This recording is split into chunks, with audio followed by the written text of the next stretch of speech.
cuando uno ve los comunicados del FMLN, cuando uno ve que este partido cómo apoya este tipo de cosas, pues uno puede ver de verdad qué es lo que en realidad defiende ese partido que estuvo 10 años en el poder y que lamentablemente, lejos de sacarnos del subdesarrollo, de generar empleo, de generar crecimiento económico, hizo todo lo contrario. Dejó un país más pobre, dejó un país con los hospitales en ruinas, con las escuelas en ruinas. Es decir, cada vez que nosotros de hecho arreglamos un hospital o arreglamos una escuela, eso es un recuerdo de lo que ellos nos dejaron. Es más, a veces a mí me llama la atención como ellos dicen, miren, pero miren cómo tienen las calles, que las calles no está pavimentada, nadie puede transitar en esa calle. Sí, pero eso es un recuerdo de lo que ellos nos dejaron. Si ellos no se hubieran robado el dinero, si ellos hubieran hecho las cosas bien, pues esa calle estuviera pavimentada. Es decir, cada cosa que ellos nos recuerdan y que nos dicen de que no se hizo, pues ese es un recuerdo de lo que ellos no hicieron. Sí, de acuerdo, y pues porque nunca les importó de verdad lo mejor para la gente, sino que todo lo contrario. Siempre lo que hacían era únicamente buscar la manera en la cual se apropiaban los recursos de la gente. Pero bueno, ese era el gobierno del cambio, el que dijo que iba a cambiar la vida de los salvadoreños, pero al final solo cambiaron sus casas de cartón por mansiones, solo cambiaron las vidas de ellos, pues, ¿verdad? Y pues ahí puedes ver varios de los exfuncionarios que están en la cárcel, ¿verdad? Por corrupción, y unos que decían que están prófugos de la justicia y que hasta se les ha zafado un tornillo, por ejemplo, el exministro de Obras Públicas, que no sé qué le pasó, ¿verdad? Sí, bueno, nosotros sacamos a licitación un estudio de transporte masivo en el área metropolitana de San Salvador, donde se están definiendo diferentes rutas o diferentes líneas de transporte que tenemos que tener en el área metropolitana de San Salvador para poder solventar el problema del tráfico. ¿Qué es lo que estamos viendo? Se han hecho estudios de demanda, origen, destino, es decir, dónde se están moviendo las personas en el área metropolitana de San Salvador para poder identificar esos trazos. En este momento ya tenemos diferentes alternativas de cerca de 4 líneas de transporte que tenemos que tener en el área metropolitana. Bueno, en realidad son 6 al final, pero de diferentes sistemas. Aquí podemos hablar de metro cable, podemos hablar de Transvía, podemos hablar de un sistema de metro ligero, aéreo, ¿verdad? O otro tipo de modalidades, que al final son las que se van a definir con estos estudios de factibilidad, cuál es la mejor alternativa de todas estas, para que con eso podamos empezar con la construcción de este nuevo proyecto. Sí, vamos a recibir la primera línea, los estudios de factibilidad de la primera línea, para poder comenzar con el diseño de ingeniería básica. Obviamente con esos estudios se va a determinar cuál es la modalidad o cuál es el sistema que vamos a utilizar de acuerdo a la cantidad de pasajeros que se están moviendo. No queremos dar una solución fallida como fue el CITRAM, sino queremos dar una solución verdadera a la gente y que dure en el tiempo, porque no le vamos a dar una solución para 10 años, 20 años y después tengamos que demoler la infraestructura para volver a construir una nueva porque no soluciona el problema, sino que una solución que sea de 100 años a más incluso. El estudio se exploran todas las alternativas que pueden existir, incluso el BRT, que es pues lo que pasa es que normalmente la gente le llama CITRANS, pero CITRANS es la cara de la corrupción de la empresa que le dio de dedo todo el FMLN y de la forma en la cual se quiso apropiar de los recursos de la gente. Pero en realidad el proyecto es un bus de transporte rápido, un BRT. Entonces, donde no tenés tráfico y donde el bus pasa en un carril único, exclusivo para poder transportar pasajeros. Entonces, al no haber tráfico, obviamente los tiempos se reducen, ¿verdad? Es decir, tenés un sistema de metro, no hay tráfico, tenés un metro cable, no hay tráfico. Entonces, esa es como la idea, ¿verdad? Priorizar al bus o al transporte masivo que al transporte particular. ¿Por qué? Porque sabemos que se está moviendo más gente en el transporte colectivo. El 70% de la población se mueve en el transporte público. Entonces, por eso es que es incluso más necesario poder realizar este tipo de sistemas y este tipo de proyectos que nos den una alternativa a la población para solucionar el problema del tráfico. Ahora bien, no queríamos tomar una decisión a la carrera, una decisión fracasada como lo hicieron en el pasado, sino que una solución real a la población de un proyecto de primer nivel, y eso es lo que estamos trabajando. Los estudios de la primera línea nos los entregan en diciembre, obviamente las otras líneas nos los van a entregar posterior en el año 2022, pero la primera nos las entregan en diciembre y luego de esto empezamos con los diseños de ingeniería básica y ya con los diseños de ingeniería básica pues luego de esto ya podemos sacar a licitación la construcción de ese nuevo proyecto. Lo importante es que va avanzando, hay algo tangible, real, es decir, esto no es promesa, esto no es algo que no se va a hacer o que decimos que tal vez se va a hacer, es algo que va encaminado, que ya hay una empresa adjudicada, contratada, que está haciendo el proyecto y que esperamos que muy pronto lo podamos convertir en una realidad, como todo, porque normalmente dicen es que todos son renders, ¿verdad? Es que todo, decir, pero hemos visto con la veterinaria, por ejemplo, primero surgió la idea, el presidente lo anunció, era una promesa de campaña de él, luego esa idea se había que conceptualizarla, se hizo un render del proyecto, se hizo todo un costeo, un plan del proyecto, con todos sus datos, características ambientales, etcétera. Y luego de esto, pues obviamente se tuvo que sacar a licitación para contratar a una empresa y luego de contratar a una empresa, pues comenzar con la construcción del proyecto, ¿verdad? Obviamente en ese periodo lleva también una etapa de diseño de ingeniería. Entonces, y ahora ya es una realidad, se está convirtiendo en realidad. Pues ahí cualquiera que pueda llegar por ese sector, por la comunidad del Tanque, donde estamos construyendo esto, en Antiguo Cuscatlán, cualquiera lo puede ir a ver, pues, ¿verdad? Puede decir, ahí hay maquinaria, ahí hay equipo, ahí hay gente trabajando. Ya no es como antes, que las maquinarias estaban en las casas de los funcionarios y no estaban en el territorio haciendo obras, ¿verdad? Hoy las máquinas ahí están, ahí se pueden ver los trabajos.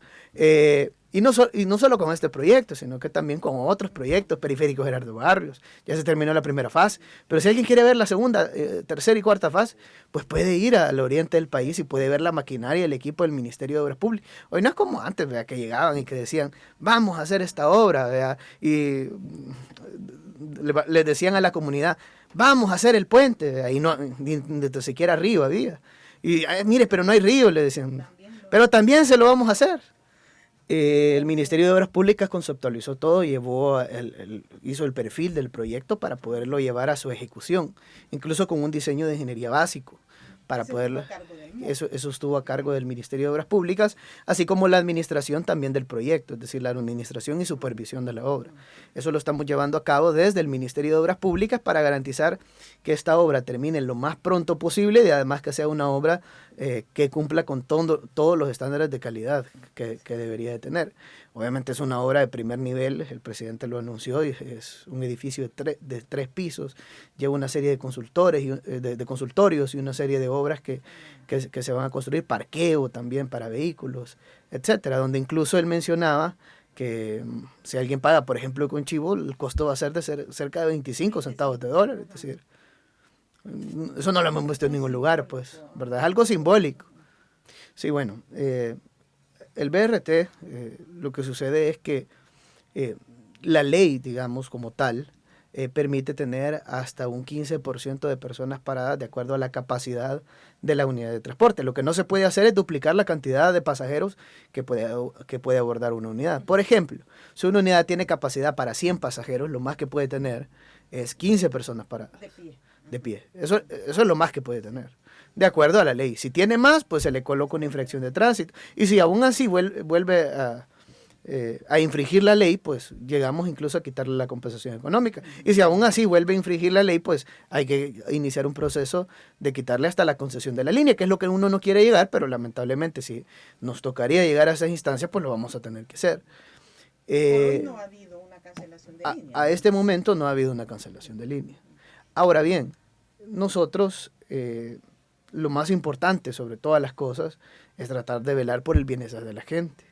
Eso es lo que más nos interesa como gobierno para poder proteger la vida. Es decir, sabemos que estamos en una pandemia. Si bien es cierto, en este momento, como lo anunciaba el presidente este fin de semana, ha existido una leve disminución de los casos confirmados del COVID-19. Además, incluso confirmando en el Hospital de Salvador y en otros hospitales, hemos tenido una reducción de personas hospitalizadas. Entonces, eso es en buena hora, pues es una buena noticia para nuestro país.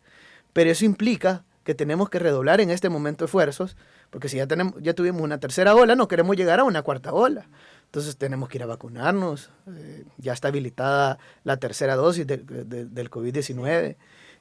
tenemos que guardar todas las medidas de bioseguridad, de distanciamiento social, uso de mascarilla, alcohol gel.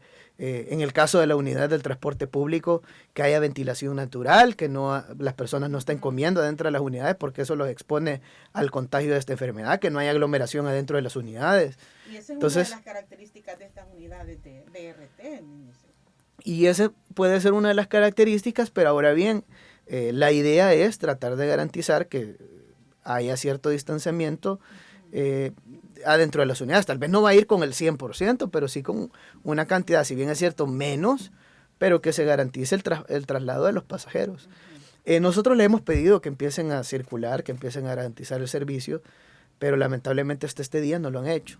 Entonces, ahora bien, nos estaban mencionando que iban a empezar este mes a empezar a garantizar el servicio para todos los usuarios.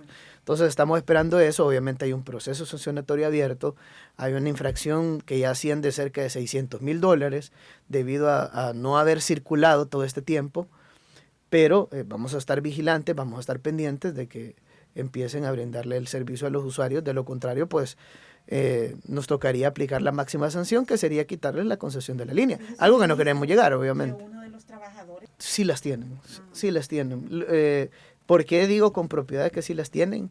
Porque por parte del ministerio incluso se ha estado haciendo evalúos y una serie de cosas de las unidades del transporte público para identificar cuál es el costo monetario que tienen al día de hoy.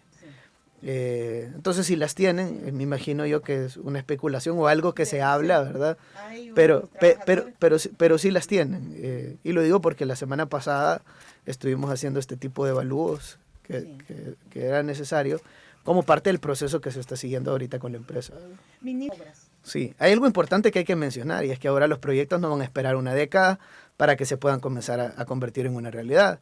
Es más, antes, no me acuerdo del Gerardo Barrios, lo fueron a prometer, fueron a poner la primera piedra en campaña y nunca ni tan siquiera contrataron una empresa, ni tan siquiera tenían el diseño. Es más, fueron a engañar a la gente, así eran los gobiernos de antes. Ahora, bueno, hasta rótulo pusieron y después cuando se acabó la campaña lo fueron a quitar, ¿verdad? Hasta el rótulo se robaron. Pero bueno, nosotros ya recibimos el diseño de ingeniería y en este momento estamos en el periodo de revisión para poder sacar a licitación el primer tramo del proyecto que incluye una ampliación de, bueno, toda la carretera desde Las Delicias hasta el desvío de Opico se va a ampliar unos tramos a 8 carriles y otros a 6 carriles. ¿Cuáles se van a ampliar a 8? Desde Las Delicias hasta el Poliedro lo vamos a ampliar a 8 carriles y desde el Poliedro hasta el desvío de Opico lo vamos a ampliar a 6 carriles. Además, incluye la construcción de un viaducto que va a ser el puente más largo y complejo que se ha construido en la historia de nuestro país. De hecho, esta obra es la más grande de infraestructura vial que se ha realizado en la historia de El Salvador. Lo importante es que ya estamos a punto de sacar la licitación pública, que va a ser a finales de este año, más tardar.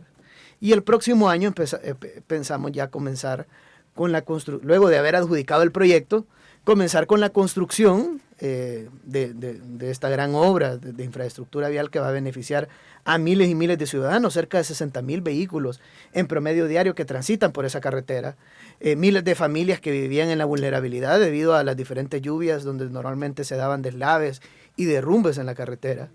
Ahora ya no van a tener ese problema porque con las obras que vamos a ejecutar vamos a darle seguridad y vamos a darle confianza a todas las familias que se conducen desde el occidente del país, Sonsonate, Aguachapán, Santa Ana, y los municipios de La Libertad como Zacacoyo, Lourdes, Colón, San Juan Opico, que van a ser beneficiados también con este proyecto. Ya está presupuestado para el próximo año, pero la licitación puede comenzar este mismo año. Entonces, ya va en el presupuesto del próximo año, ya llevamos los recursos disponibles que fueron aprobados por la Asamblea Legislativa recientemente y ratificados también, y que ahora estamos pidiendo la asignación presupuestaria para el año 2022 para que este proyecto se pueda convertir en una realidad para todos los salvadoreños. Es decir, todas las familias que viajan desde el occidente del país, el próximo año van a poder ver maquinaria, van a poder ver equipo, realizando los trabajos necesarios para que la obra de la carretera de Los Chorros sea una realidad y no sea como antes, que decir, hoy vamos a poner un rótulo, pero el rótulo lo vamos a poner de verdad. Van a haber máquinas, va a haber equipo, va a haber plantel de la empresa contratada. No es un rótulo de mentiras, como antes, ¿verdad? no es por medidas de bioseguridad, sino que es por la cantidad de pasajeros que están abordando las unidades. Si una unidad tiene una capacidad para 100 pasajeros, lo más que puede tener es 15 personas de pie, ¿verdad? Es decir, no se puede sobrepasar o el 15% de la capacidad que tiene la unidad del transporte público. Si lo sobrepasa, en ese momento nosotros colocamos una infracción de 5714. Ahora bien, este es un problema complejo, histórico, no viene solo de la pandemia, sino que es un problema que viene ya de años, ¿verdad? Que obviamente hay que atacarlo. ¿Cómo? Garantizando que todas las unidades estén circulando, garantizando que se realice la frecuencia de viajes necesario, porque obviamente un empresario puede decir, bueno, a mí me sale mucho más rentable duplicar la cantidad de pasajeros porque obviamente gana más, ¿verdad? Entonces es un control que se debe establecer, que claro, lo tenemos como Viceministerio de Transporte, pero sabemos que con el personal que tenemos y con la personal que tiene la Policía de Tránsito no va a ser suficiente los controles. Tenemos que incorporar la tecnología, ¿como qué? Como GPS, sistema de fotomultas, cámaras de videovigilancia, cámaras que detecten las placas de los buses, microbuses y que se le puedan poner infracciones de tránsito, entre otros. Esa es la única forma en la cual vamos a poder regular que las unidades que de verdad brinden el servicio y lo hagan de manera adecuada. Además de los controles físicos que siempre vamos a establecer, pero esta es la manera en la cual podemos garantizar que se estén respetando las leyes de nuestro país, además de sistema de cobro electrónico, el cual nos va a garantizar también saber la cantidad de pasajeros que se está movilizando y de acuerdo a esto ir regulando la oferta de transporte público, porque puede ser que la oferta no esté adecuada a la demanda. No está en la ley, porque no está en la ley, no es una disposición de la cual la policía o el viceministerio de Transporte pueda realizar algo. Es una medida estrictamente sanitaria, ¿verdad? No es una medida que en realidad venga el BMT y diga voy a hacer esto porque lo quiero hacer, sino que es una medida sanitaria que depende del Ministerio de Salud y pues obviamente cuando ellos dispongan de esto pues se puede garantizar que se aplique. Pero ahora bien, nosotros en los monitoreos que estamos realizando y en las conversaciones que hemos tenido con los empresarios del transporte público, se les insta a garantizar que los pasajeros que se suban adentro de las unidades utilicen mascarilla, que guarden todas las medidas de bioseguridad, que al abordar cada una de las unidades se tenga ese distanciamiento que es necesario porque hemos visto aglomeración adentro de las unidades, que respeten ellos también porque la capacidad de pasajeros que puede tener cada una unidad es limitada, no es ilimitada como normalmente tratan de hacer, ¿verdad? Que, tú has visto históricamente cómo hay personas que incluso van en la puerta, ¿verdad? Y casi que se van saliendo. Hay personas que llevan la cabeza fuera de la ventana porque ya no caben adentro de los buses. Eso lo tenemos que evitar y vamos a tener que multar a las unidades que sea necesario multar en caso que sigan cometiendo estas infracciones. Estuvimos aquí por el sector de La Campana y pues no vimos aglomeración adentro de las unidades de transporte público en ese lugar específico y en esa hora específica. No significa que en otros lugares no hayamos tenido aglomeración de pasajeros. Principalmente hemos detectado que tenemos una gran cantidad de pasajeros que están abordando las unidades y que incluso se duplican en carretera al Puerto de la Libertad, todas las familias que vienen de ese sector, todas las personas que vienen de rutas interdepartamentales como Sonsonate, Aguachapán, Santa Ana, también hemos detectado cierta aglomeración de pasajeros. En el sector de Lourdes Colón también, Santa Tecla, Las Delicias principalmente, hemos visto aglomeración en algunas rutas de transporte y también en el sector de la Basílica de Guadalupe, donde hemos tenido controles, también hemos identificado cierta aglomeración de pasajeros en algunas rutas como la 42, la 44A, la 44B, entre otras. Entonces, ¿qué es lo que hemos estado haciendo? Pues colocando infracciones de tránsito. Si esto no es suficiente, pues vamos a tener que seguir con otro tipo de sanciones, como quitarles la compensación económica. Si aún así siguen incumpliendo, pues no solo se les quita la compensación económica, sino que podemos llegar hasta quitarles la concesión de la línea. Obviamente es algo que no vamos a querer llegar, pero para nosotros lo más importante siempre es la gente. Y si al final vamos a afectar a la población por tener una gran cantidad de pasajeros adentro de las unidades, pues vamos a tener que aplicar la máxima sanción en caso de ser necesario, ¿verdad? Sí, bueno, hay un decreto en la Asamblea Legislativa en este momento que es para la creación de la Dirección de Obras Municipales. Dentro de la red vial tenemos diferentes rutas. Normalmente las que tienen mayor tráfico son las rutas de MOP y Fovial. Es decir, en realidad es propiedad del MOP, pero el MOP se las da a Fovial para su mantenimiento, porque Fovial se creó para el mantenimiento vial de las obras que ejecuta el Ministerio de Obras Públicas, ¿verdad? Entonces, y de ahí las rutas alternas, es decir, tenemos la calle principal y las alternas, normalmente que conectan con colonias residenciales y diferentes viviendas, estas son municipales. Entonces, es a través de la Dirección de Obras Municipales que se va a hacer todas las coordinaciones necesarias para la intervención de estas vías. Yo espero que muy pronto se apruebe esto en la Asamblea, porque ya está ahí, ya se sometió a la Asamblea y muy pronto esperamos que se apruebe para que se puedan ejecutar una serie de proyectos que trae la Dirección Nacional de Obras Municipales para el bienestar de 262 municipios en nuestro país, independientemente el partido político que sea, porque ellos al final van a trabajar por el pueblo salvadoreño, independientemente del partido político que esté gobernando, pues las obras van a llegar a los 262 municipios. El trabajo del gobierno siempre ha sido articulado en todas las carteras de Estado, con salud, con educación, con vivienda, etcétera. Entonces, así como hemos venido trabajando con el gobierno de manera articulada, pues este caso no va a ser la excepción, ¿verdad? Vamos a trabajar articulados con la Dirección de Obras Municipales, así como estamos trabajando con las otras carteras de Estado, y en este caso incluso, bueno, en este momento vamos a hacer una inversión de cerca de $10 millones para poder atender diferentes rutas, principalmente a través de bacheo y otros, algunas son recarpeteos y otras pavimentación. Por ejemplo, de año, estos $10 millones. Exacto. De hecho, algunas ya se comenzaron. Hoy, por ejemplo, se van a intervenir algunas vías de Zaragoza, se están interviniendo otras vías de otros sectores del área metropolitana de San Salvador, otras en Oriente. Bueno, solo en Oriente de vías no pavimentadas, es decir, de tierra, se van a estar interviniendo cerca de 400 kilómetros. Es la primera vez que se van a intervenir tantos kilómetros de rutas municipales, y eso a través del Ministerio de Obras Públicas, para poder mejorar la conectividad de la población salvadoreña que está conduciendo en unas vías que no reúnen las condiciones mínimas necesarias. Lo que sucede es que es fijo, ¿verdad? El cobro de Fovial. Sí. Son 20 centavos por galón, por cada galón. Si consumo menos, si consume, ahí sí. Si hay menos galones que se consumen, lo que sucede es que también todos los años incrementa el parque vehicular.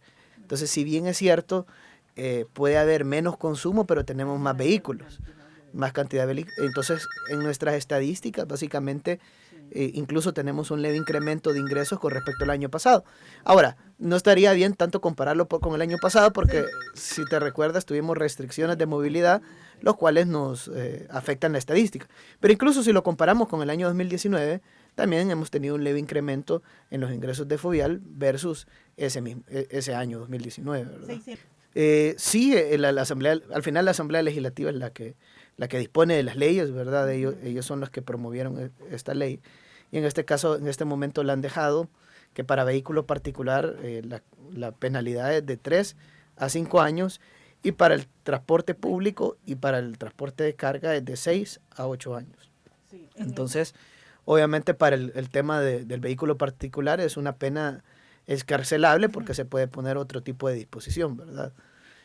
Pero sí, nosotros hemos incrementado e intensificado nuestros controles vehiculares, no por querer llevar a prisión a alguien, sino que lejos de eso, lo que queremos hacer en realidad es poder proteger la vida de la población que está en riesgo, porque al final un accidente de tránsito no solo afecta la vida de la persona, sino que la vida de los demás, de las personas con las que van con él, sus amigos, su familia, es decir, si choca con otro vehículo, pues la vida de las otras personas que van en el otro vehículo.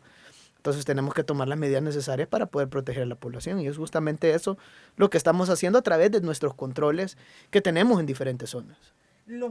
Sí, bueno, nosotros vamos a construir 7 pasos de nivel solo en el área metropolitana de San Salvador, sin contar los que vamos a hacer en Oriente, los que vamos a hacer en Occidente y en otras zonas. Pero en el área metropolitana son 7, uno de ellos es en el Redondel Utila, de hecho ya está adjudicado y ya la empresa está haciendo la topografía y ya está haciendo diferentes pruebas y ensayos para poder actualizar el diseño de ingeniería y luego comenzar con la construcción. Es decir, ese paso a desnivel lo vamos a empezar a ver con maquinaria y equipo a finales de este año, a principios del próximo, a más tardar. De hecho, la empresa ya tiene su plantel, tiene su maquinaria, tiene todo ya cerca de la zona. Entonces, eso ayuda en una gran medida para que se pueda ejecutar rápidamente el proyecto. Se adjudicó por $5.8 millones y es una obra que ya va a ser una realidad para nuestro país. La idea es que todas las familias que vienen de San Salvador no ingresen por un redondel para llegar al Puerto de la Libertad, sino que tengan que ingresar a través de un paso elevado libre del tráfico vehicular. Además, tenemos otros pasos a desnivel, uno que se va a construir en el Árbol de la Paz y otro en Hermano Lejano. Esos dos en este momento ya se adjudicaron, pero para diseño de ingeniería. ¿Por qué para diseño? Porque queremos ver la mejor alternativa que se pueda tomar para poder reducir el tráfico vehicular que existe en esa zona. Entonces, en este momento estamos en la etapa de diseño y luego que se finalice la etapa de diseño, pues vamos a entrar a la etapa de construcción. Son 6 meses de diseño los que tienen esa fase y luego de esto, pues vamos a entrar a la parte de la construcción. Además de esos, también tenemos otros pasos a desnivel que se van a construir en el sector del Boulevard Constitución. ¿Cuáles son estos pasos a desnivel del Boulevard Constitución? Son 4.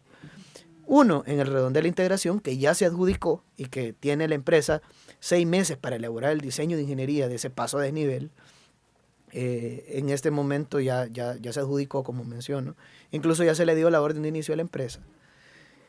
Otro es para iniciar, ¿verdad? Entonces, otro es sobre la intersección de la calle Sacamil, la intersección de la calle El Volcán y de la calle Principal La Gloria. ¿Por qué? Porque vamos a hacer un corredor en la zona libre de semáforos, libre de tráfico vehicular, para garantizar que los flujos de la zona sean ágiles y sean seguros. Más de 30.000 conductores en promedio diario son los que están transitando por esa vía y que tienen que pasar horas y horas en el tráfico vehicular. Eso no puede ser, pues, ¿verdad? Y eso sucede porque tienen que pasar por redondeles, eso sucede porque tienen que pasar por semáforos que al final generan una gran congestión vehicular y ya es necesario hacer otro tipo de intervención.